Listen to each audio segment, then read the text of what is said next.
Assalamualaikum warahmatullahi wabarakatuh.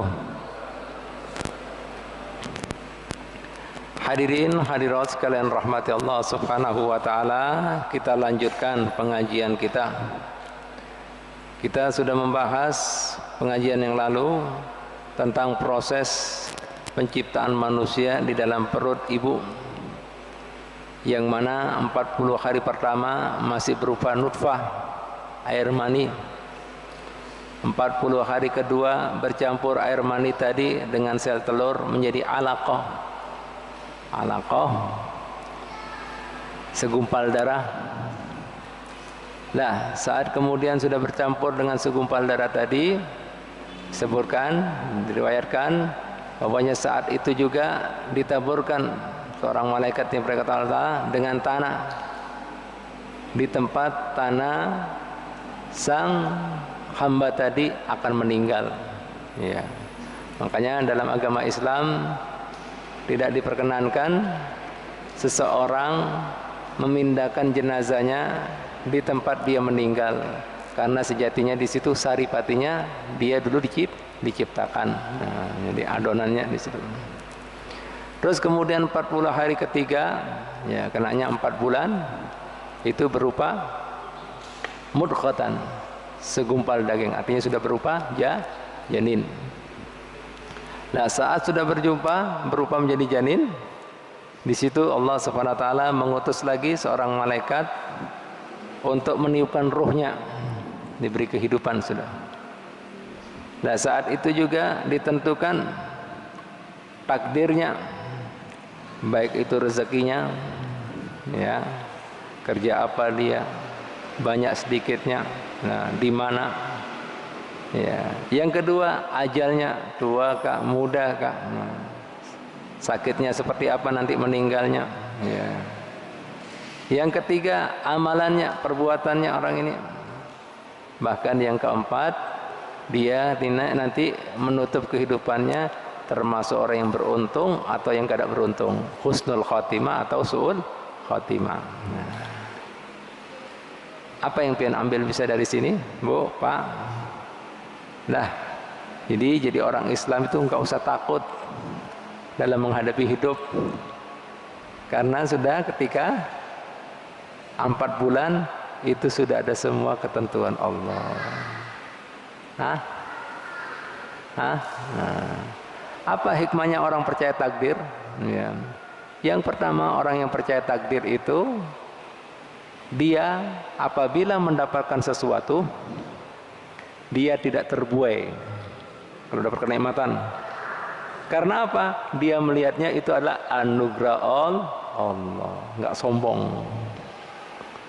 Ini pentingnya. Kadang-kadang kalau orang ngerasa itu ikhtiarnya, usahanya, ilmunya, kepandaiannya, strateginya, sombong pasti. Bener apa enggak? Lupa peranannya Allah Ta'ala. Yang kedua apa lagi? Peranannya daripada kemudian ketentuan Allah, sombong. Tuh, Allah. Ini pentingnya orang percaya takdir. Yang kedua lagi, percaya takdir ini nyamannya apa? Jika pian tidak mendapatkan sesuai harapan, itu jika orang sudah tahu ada ketentuan, dia tidak akan patah, putus asa, frustasi, depresi, atau ketawa sendiri. Nggak kuat lagi, apalagi bunuh, nggak ada. Kenapa? Sudah ada. Ini Pak hikmahnya. Jelas. Nah, makanya ada seorang ulama, Al-Imam Abdullah bin Al-Haddad, mengatakan di sini, la tukassir hammak ma kudir yakun. Jangan kamu tambahi kerisauanmu, jangan ditambahi keruatanmu, jangan ditambahi kebingunganmu. Segala sesuatu yang sudah ditentukan akan terjadi. Yang penting kita sudah usaha optimal, di luar dugaan kita sudah ketentuan. Nah ini Pak Bu, nyamannya, hikmahnya. Lah makanya pian dapati coba orang-orang yang tidak beriman dengan takdir seperti ini. Jika dia tidak dapat sesuai dengan harapannya, hancurlah aku. binasalah aku, kan gitu. Matilah aku. Nah, ini bujur apa enggak? Bujur apa enggak? Nah, ini Pak hikmahnya. Lihat. Ini enak kan. Nah, jelas? Jelas kira-kira? Paham lah? Paham. Ini Pak. Ini nggak usah takut, bingung.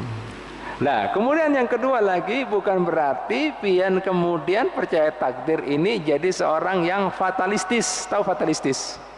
Berpangku tangan. Tidak. Keliru juga. Hah? Kalau seandainya berpangku tangan, ya Allah Ta'ala tidak mengutus nabinya untuk memberitahu sampean ini yang baik, ini yang buruk, ya kan? Ini yang benar, ini yang salah. Bener apa enggak? Bener apa enggak? Ini yang halal, ini yang haram. Bener apa enggak? Jika sudah tentukan. Bujur apa enggak? Tidak diperintahkan lagi ini misalnya apa? Pengajian supaya bisa apa? Menggugah orang. Tidak diperintahkan. Sudah ditentukan kok. Jelas? Bukan. Jelas ya? Bukan berpangku tangan. Ya? Oh, nanti kemudian kalau orang yang sudah teler, ya sudah takdirnya ulun teler bipai. Nah, ya. Takdirnya ulun orang bandit banyak kan.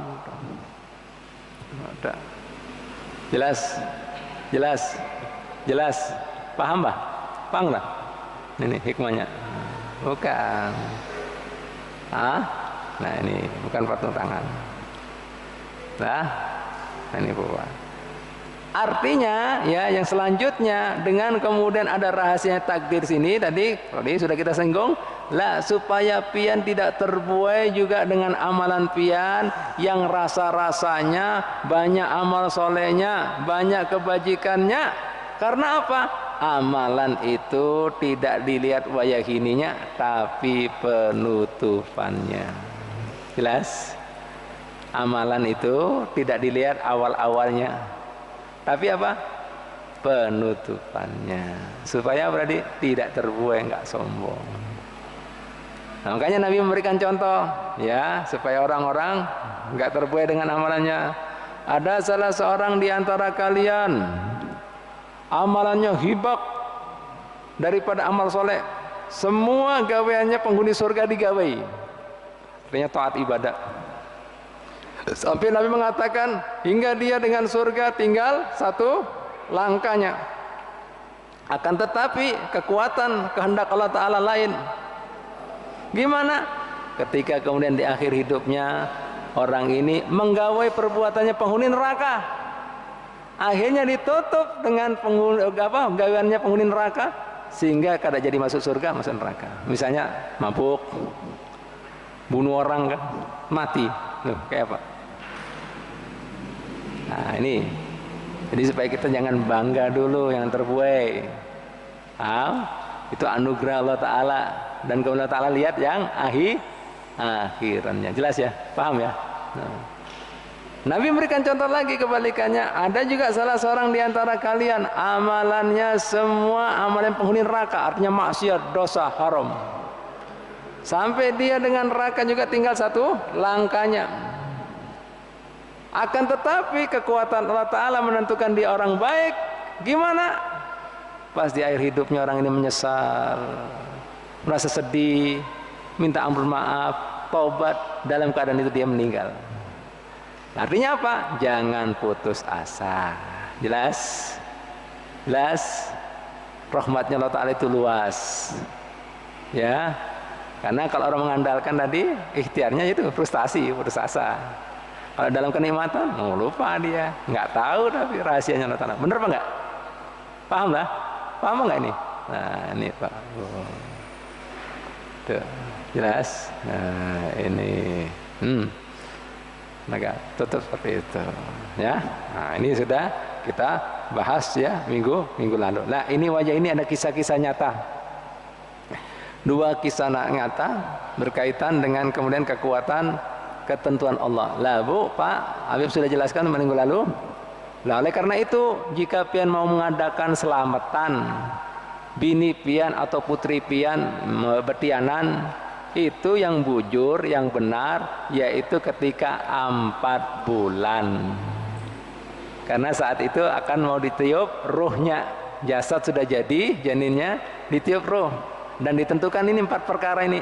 Lah, kita berharap memohon Allah Ta'ala supaya diberi panjang umur, ya kan? Sehat afiat, diberi rezeki. Rezeki ini macam-macam, ada ilmu juga selain harta, paham lah? Bini juga itu rezeki, suami juga rezeki, ya kan? Rezeki itu kan sesuatu yang bermanfaat, itu rezeki, paham lah? Nah, ini yang ketiga nanti amalannya. Yang keempat yaitu tadi ditutup kehidupannya happy ending atau sad ending. Happy ending husnul khotimah, sad ending suul. Nah, minta. Jelas? Jelas? Nah, makanya Pak, Bu, ulama muktamad geraknya bayi itu setelah ditiup ruh biasanya 4 bulan 10 hari. Nah, setelah itu. Lah makanya masa idahnya, masa berkabungnya seorang istri yang ditinggal suami karena mati itu masanya berapa? 4 bulan 10 hari. Nah, supaya tahu ini ampun siapa, jangan langsung nikah. Nah, jelas? Jelas? Nah, karena di situ nanti sudah ditiup roh 4 bulan 10 hari itu bergerak bayi tadi. Ngasih tanda, aku punya fulan. Nah, jelas ya? Jelas lah. Nah, ini Pak, Bu. Nah, ditiupkan roh itu Pak di ubun-ubun. Makanya coba pian perhatikan, bayi ketika keluar paling lembut bagian tubuhnya ubun-ubun. Goyang-goyang. Nah, di situ. Meninggal dicabut juga di situ. Jelas ya? Nah, ini lembut sekali di situ. Paham? Paham kira-kira? Jelas ya? Alhamdulillah. Ya, ini ringkasan pengajian kita yang lalu bagi mereka yang hanya bergabung. Baik, kita baca ya ini. Hikayatani fi husnil khatimah wa su'iha. 2 hikayat ya, berkaitan mendapatkan husnul khatimah. Ada juga sebagian orang yang tidak beruntung dapat su'ul khatimah. Naudzubillah. Ya. Hukiyah dikisahkan ini dalam kitab Dammul Hawa, buruknya hawa nafsu, yang ditulis oleh Imam Ibn Jauzi. Ya. Anna rajulan musliman kana yahwi imra'atan nasraniyatan. Nah, ini bahasa kita orang-orang yang lagi apa ya bahasa kita ya? Ya, bak kata seperti gaya-gaya cinta-cinta ala Romeo and Juliet. Oh, paham lah ya? Yang mengumpamakan kehidupannya ya ini mau hidup semati. Oh, romantisme. Ya. Jadi ada seseorang laki-laki, dia seorang muslim, yahwi imratan nasraniyatan. Ada jatuh cinta dengan seorang Nasrani, nasraniyatan. Nah, Nasrani itu agama Kristen, ya. Famaruda maradal maut. Dia karena beda agama, terus kemudian orang tuanya nggak memberikan pihak perempuan ini, tetapi cintanya tidak bisa melihat kecuali si bini ini tadi. Artinya hatinya sudah tidak bisa terlepas. Sampai dia membatin-batin, sampai tua nggak nikah-nikah, sampai sakit menua. Sampai sakit yang mau mendatangi ajalnya. Lihat Pak, Bu, macam-macam ya manusianya. Nah, ini hati-hati orang kemudian masalah cinta-cinta tadi. Faqala fi nafsihi, kemudian dia mengatakan dalam dirinya sendiri, ana asyakku hadhihi walam ajtami biha fid dunya. Aku ini sangat cinta, asik, suka dengan seorang binian ini, tidak ada yang lainnya dalam hidup ulun. Ya. Akan tetapi karena keyakinan kami berbeda, orang tua kami kemudian tidak mempertemukan, sehingga ulun kada bisa bertemu di kehidupan duniawi ini. Wa in mitu alal islami, jika ulun tetap meninggal dalam keadaan agama Islam ulun kada bisa ketemu inya kena di akhirat. Ya, loh Pak, sampai rela seperti itu. Jika ulun meninggal dalam keadaan Islam, kan dia Nasrani, lain kan? Ulun kada ketemu inya kena di akhirat. Bahasa kita, ya rela sudah. Yang penting ketemu inya di akhirat.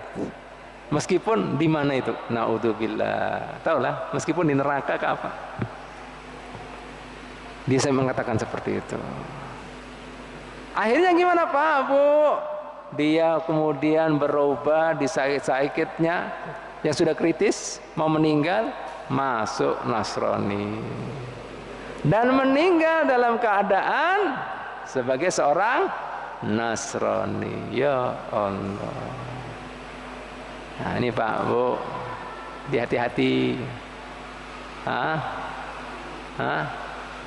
Jadi dalam hidup itu Islam mengajari kita cinta buta kita itu gesan Allah, bukan dengan makhluk. Karena makhluk itu Bu, Pak, ya, kita makhluk ini kan ciptaan Allah. Begitu kita diri kita sendiri juga ciptaan Allah Ta'ala. Semua nanti akan berpulang ke rahmatullah. Yang jadi masalah nanti ini gimana karena nanti kita menghadap balik pada Allah Ta'ala. Happy ending, husnul khotimah, ausul khotimah, atau sad ending. Itu hidup di dunia ini bukan segala-galanya. Dunia ini bukan surga. Dunia ini bukan tempat tinggal kita. Buktinya gimana? Bukan tempat tinggal kita. Tuh, Bu, Pak. Ya, dunia bukan tempat tinggal kita. Jadi di dunia itu ibarat kata, munpen harus tahu, kita cuma mampir. Tahu mampir?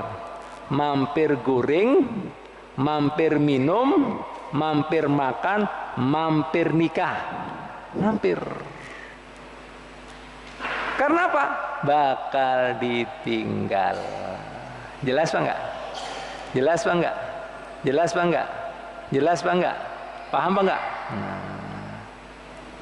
Maaf, saya berikan contoh lagi lebih dalam. Ini sekarang wayah ini, semua nanti bakal diwaris. Tahu waris? Ada yang melanjutkan. Maaf, termasuk pasangan. Adakah seorang wayah ini pasangan hidup yang mengatakan seia sekata, sehidup semati? Apabila pasangannya mati, ikutkah masuk kuburan juga?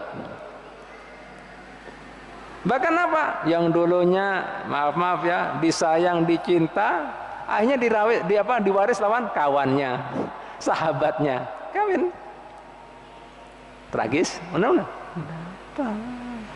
Lah makanya Nabi memberikan contoh buat kita. Tahukah kalian permisalan aku dengan dunia? Permisalan aku dengan dunia itu ibarat orang yang lewat di musim panas. Namanya orang kepanasan perlu berteduh sejenak, hilang panas jalan lagi. Jalan kita ini udah tujuan. Dan namanya orang jalan perlu bekal. Ngeri ya? Nah, lihat Pak, ngeri ya? Nih, tuh, bungul kan? Aku kagak ada ketemu lagi. Mau gaya-gaya gitu. Lebih baik di dunia ketemu. Ya sudah. Innalillah. Otak ditaruh mana ini?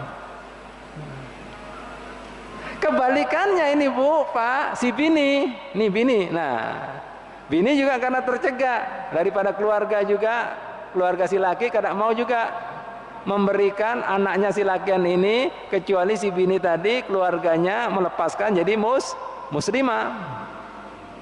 Si bini mengatakan, Pak, Bu, sampai kadang menikah, sampai tua juga. Pahamlah, menahan juga. Akhirnya kemudian gimana? Qalat inna fulana kana yahwani. Fulan itu si muslim cinta lawan ulun. Tapi kemudian karena masalah keyakinan kami berbeda, orang tua kami kemudian tidak mengizinkannya, kami tidak ketemu lawan inya dunianya.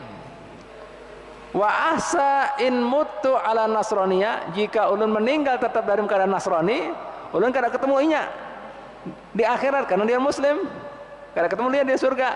anggapannya si Nasrani itu. Akhirnya gimana Pak Bu? Daripada sudah kada ketemu di dunia, lebih baik akhirat aja.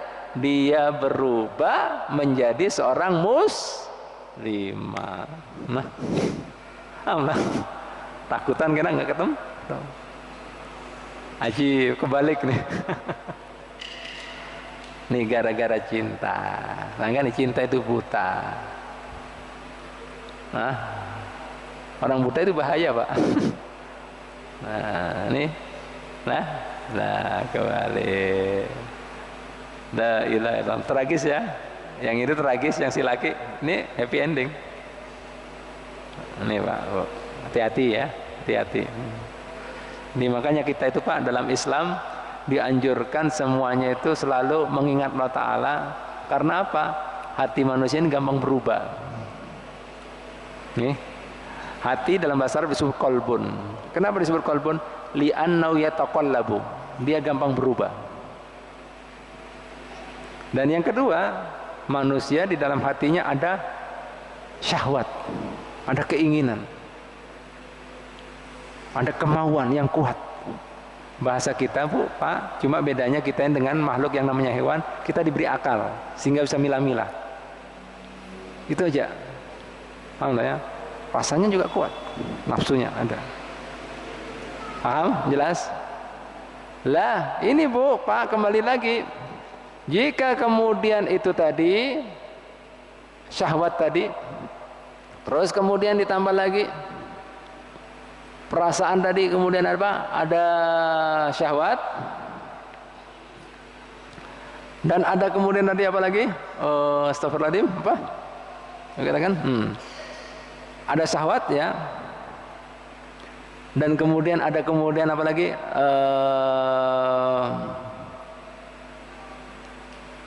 Keinginan tadi, ya.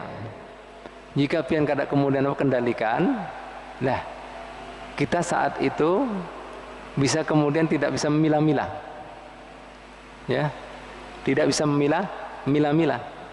Nah, yang dikhawatirkan nanti yaitu tadi kita sudah dirasuki, lupa dengan kemudian esensi kehidupan sesungguhnya. Kita ini hidup untuk akhirat kita. Nah makanya kembali lagi, Habib tadi katakan, di dalam agama Islam kita itu selalu dikaitkan supaya untuk banyak mengingat Allah. Makanya semua gerakan kita itu semua ada doanya dan dikirnya.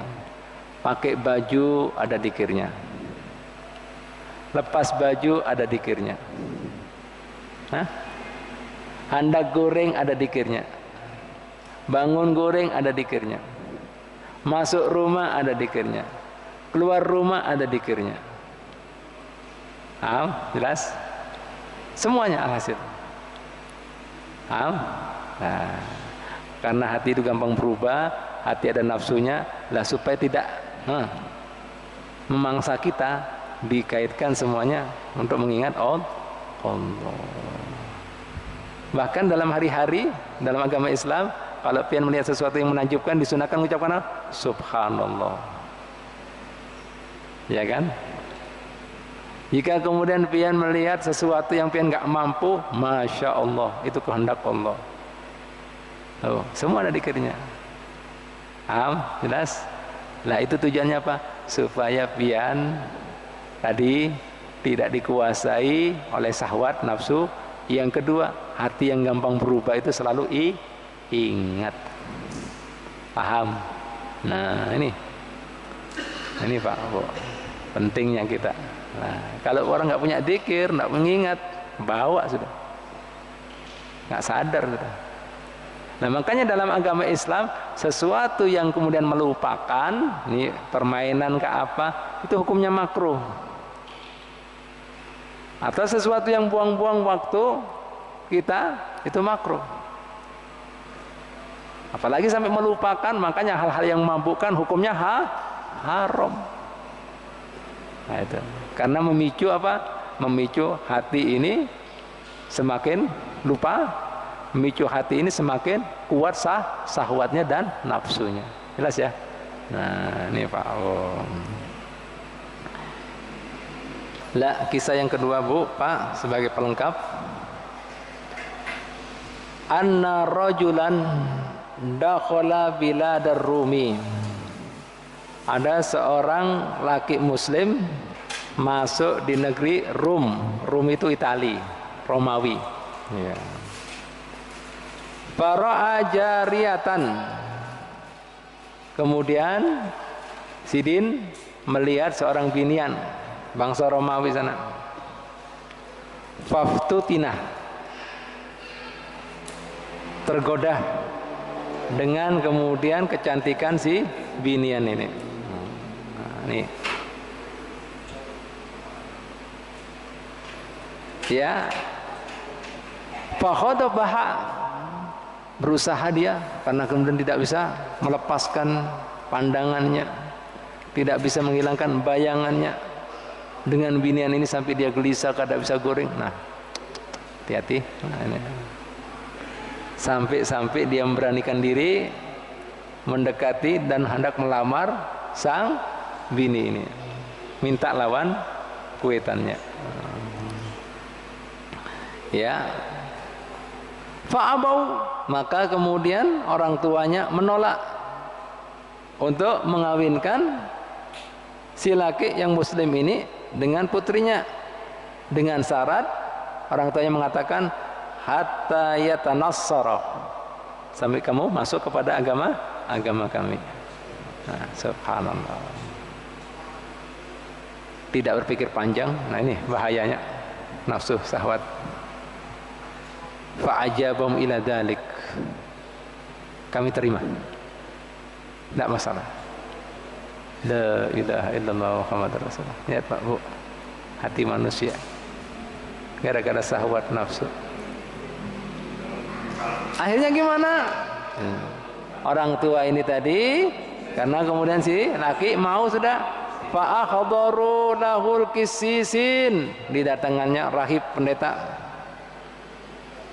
sebagai saksi bahwa si orang ini sudah berubah keyakinannya. Masuklah kemudian dia seorang Nasara. Akhirnya setelah itu dinikahkan, diketemukan sama si putrinya. Ternyata si putri ini orang yang pelajari agama Islam, tahu kebaikan kebenaran Islam. Begitu kemudian ketemu dengan si putrinya ini, orang Romawi ini, langsung kemudian fakharaj jariyatu wa basaqat fi wajhihi,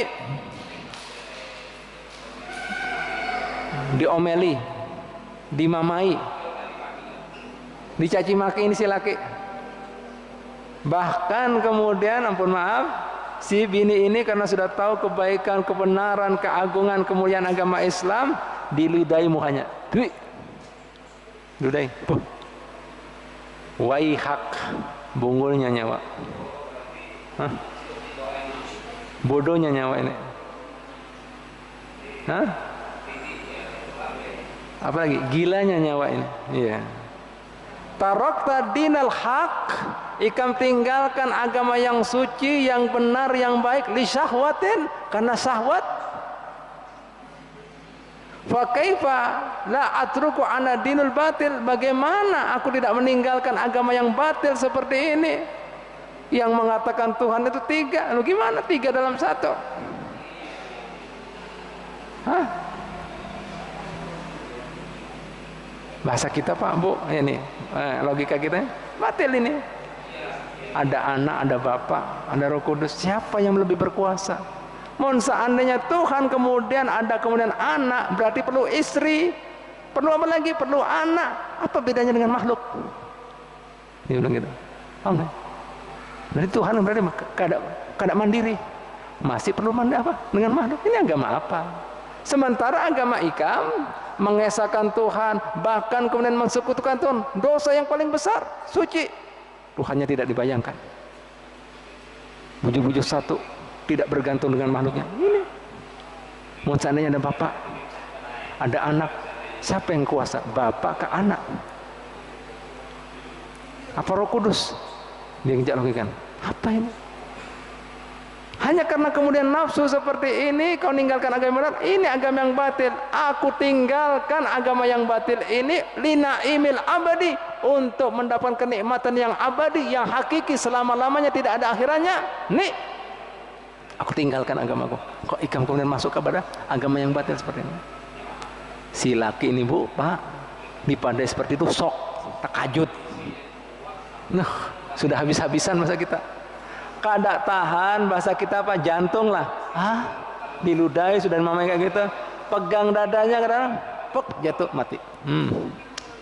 Sementara si bini, lihat Pak, hati-hati. Nah ini makanya kalau pilih pasangan, Bu, Pak, jangan sampai yang melupakan. Makanya dalam Al-Quran Allah Ta'ala mengatakan sesungguhnya istrimu, hartamu itu bisa jadi ujian buat kamu. Apa ujian di sini maksudnya? Bisa melupakan lawan yang beri hidup ini. Allah ya. Bisa melupakan nih. Dengan apa lagi? Nah, yang memberikan apa? Kenikmatan hidup ini. Yaitu pecinta kita, ilahi. Nah, paham? Nah, makanya Allah Ta'ala melarang jika ada sesuatu yang bisa melupakan kita dengan Allah Ta'ala. Fahdaru, jangan Allah Ta'ala, hati-hati, jangan sampai seperti itu. Nah, jelas? Nah ini Bu, Pak. La ilaha illallah Muhammadar Rasulullah sallallahu alaihi wasallam. Jadi langsung si bini ngetapannya mengatakan pada si laki ini, aku tinggalkan agama yang batil ini untuk kenikmatan yang abadi, yang hakiki. Nih, saksikanlah, aku bersyahadat asyhadu an la ilaha illallah wa anna sayyidina Muhammadan abduhu wa rasuluh. Nah, Pak, la ilaha illallah. Makanya pilih-pilih juga bini yang bisa membantu kita untuk taat ibadat. Pilih suami juga yang seperti itu, yang bisa jadi imam. Paham lah. Ajari juga anak-anak pian. Itu juga jangan sampai kemudian itu jadinya fitnah. Jangan sampai. Nah, sekarang ulun mau takon naon pian. Kadang-kadang suami sampai bisa korupsi. Gara-gara apa? Ayo, gara-gara apa, Pak? Gara-gara siapa? Lah makanya. Nah, ini sampai cari yang nggak halal lagi. Gara-gara apa? Di belakangnya. Minta ini, minta itu, pingin ini, pingin itu. Ini nggak mikir sudah. Namanya sayang, cinta. Paham lah ya? Ayo sudah, enggak. Ya, yuk, ayo aja, ayo. Nah, jelas? Mudah-mudahan pian bisa mengambil hikmahnya.